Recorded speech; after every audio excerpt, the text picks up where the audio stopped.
Again, he entered the synagogue, and a man was there who had a withered hand. They watched him to see whether he would cure him on the Sabbath, so that they might accuse him. And he said to the man who had the withered hand, "Come forward." Then he said to them, "Is it lawful to do good or to do harm on the Sabbath, to save life or to kill?" But they were silent. He looked around at them with anger. He was grieved at their hardness of heart, and said to the man, "Stretch out your hand." He stretched it out, and his hand was restored.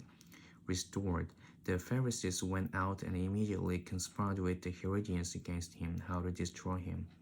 Jesus departed with his disciples to sea, and a great multitude from Galilee followed him. Hearing all that he was doing, they came to him in great numbers from Judea, Jerusalem, Idumea, beyond the Jordan, and the region around Tyre and Sidon.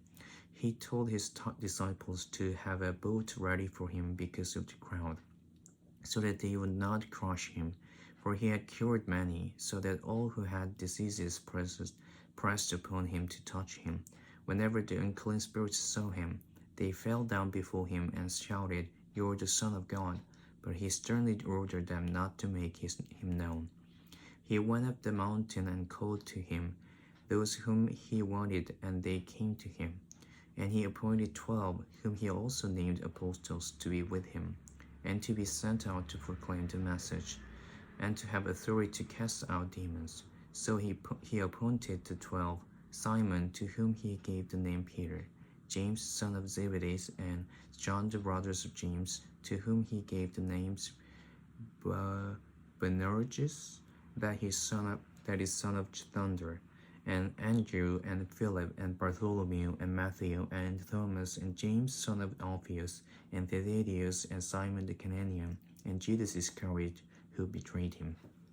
Then he went home, and the crowd came together again, so that they could not even eat. When his family heard it, they went out to restrain him, for people were saying, "He has gone out of his mind." And the scribes who came down from Jerusalem said, "He has Beelzebul, and by the ruler of the demons he cast out demons." And he called them to him, and spoke to them in parables. "How can Satan cast out Satan? If a kingdom is divided against itself, that kingdom cannot stand. And if a house is divided against himself, that house will not be able to stand.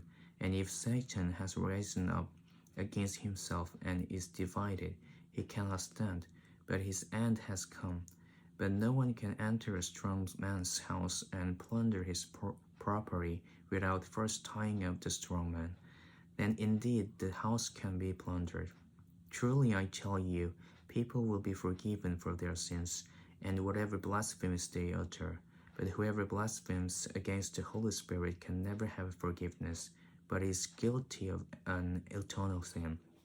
For they had said he has an unclean spirit. Then his mother and his brother came, and standing outside, they said to him and called him. A crowd was sitting around him, and they said to him, "Your mother and your brothers and sisters are outside, asking for you." And he replied, "Who are my mother and my brothers?" And looking at those who sat around him, he said, "Here are my mother and my brothers. Whoever does the will of God is my brother and sister and mother."